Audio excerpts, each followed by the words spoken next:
Hi, எல்லாருக்கும் வணக்கங்க. இந்த வீடியோவில் புதினா சாதம் எப்படி செய்கிறதுங்கிறத பார்க்கலாம். முதல்ல ஒரு மிக்ஸி ஜாரில் ஒரு கைப்பிடி அளவு புதினா எடுத்திருக்கேன், ஒரு பச்சை மிளகாய், ஒரு துண்டு இஞ்சி, ஒரு சொலப்புளி, அவ்வளோதாங்க. மிக்ஸி ஜாரில் போட்டு பேஸ்ட் மாதிரி நம்ம அரைச்சிக்கலாம். அதுக்கப்புறம் ஒரு பேன் எடுத்துருக்கேன், அதில் 2 ஸ்பூன் எண்ணெய், ஒரு ஸ்பூன் கடுகு, உளுந்தம்பருப்பு. கடுகு நல்லா வெடித்து வரட்டுங்க.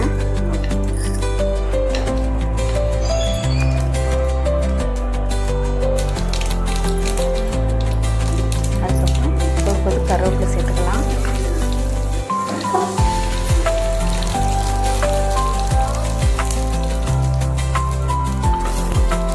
அதுக்கப்புறம் கட் பண்ணி வச்ச வெங்காயம், பெரிய வெங்காயம் எடுத்து பாதியை கட் பண்ணேன். பாதி போட்டால் போதுங்க. ஒரு லஞ்ச் பாக்ஸ் தேவையான சாப்பாடு தான் நான் செய்கிறேன். நீங்கள் உங்களுக்கு எவ்வளோ தேவையோ அது தேவையான ரெண்டு லஞ்ச் பாக்ஸுக்கு அப்படின்னா நீங்கள் 2 கைப்பிடி அளவு புதினா எடுத்துக்கலாம். அதுக்கு தகுந்த மாதிரி ஒரு பக்கம் தான் செய்கிறேன். அதுக்கப்புறம் கடலைப்பருப்பு கொஞ்சம், வேர்க்கடலை கொஞ்சம் சேர்த்துக்கிறேன்.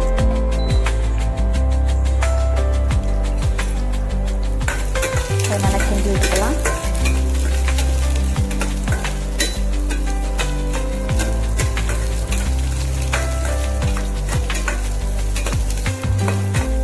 முதல்ல கொஞ்சம் வெந்துட்டுங்க.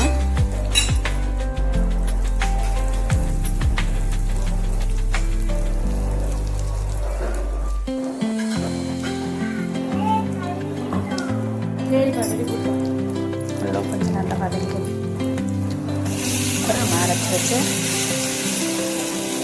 புதினா பேஸ்ட் அதில் சேர்த்துக்கலாம். ஒரு கைக்கு அளவு எடுத்தால் இவ்வளோ தாங்க வரும்.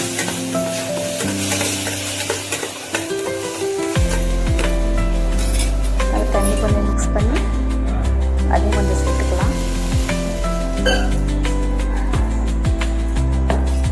பச்சை வாசனை போகிற வரைக்கும் கிண்டிக்கலாம். தண்ணி கொஞ்சம் ட்ரையாகி கொஞ்சம் வரட்டும்.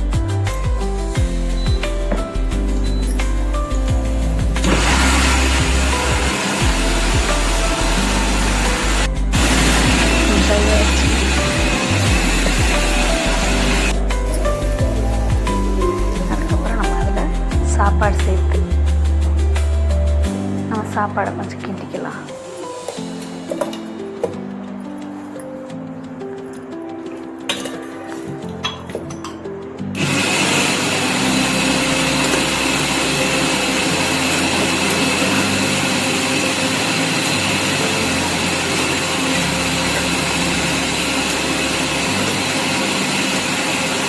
அவ்வளோதாங்க, கிண்டியாச்சு.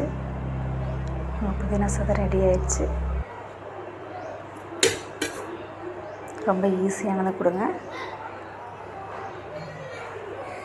சீக்கிரமே ஈஸியாக செஞ்சிடலாம். ரொம்ப ஹெல்த்தியானதும் கூட. அதுக்கப்புறம் கொஞ்சம் புதினாவை மேலே சேர்த்துக்கிறேன்.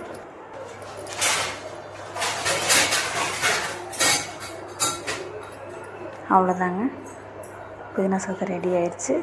இதுக்கு நீங்கள் என்ன பொரியல் வேணால் வச்சுக்கலாம். நான் கோவக்காய் பொரியல் வச்சுருக்கேன்.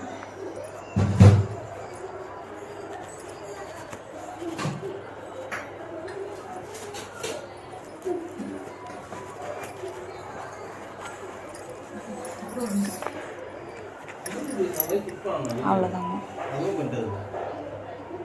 ட்ரை பண்ணி பாருங்கள், உங்களுக்கும் பிடிக்கும். ஃபாலோ பண்ணுங்கள்.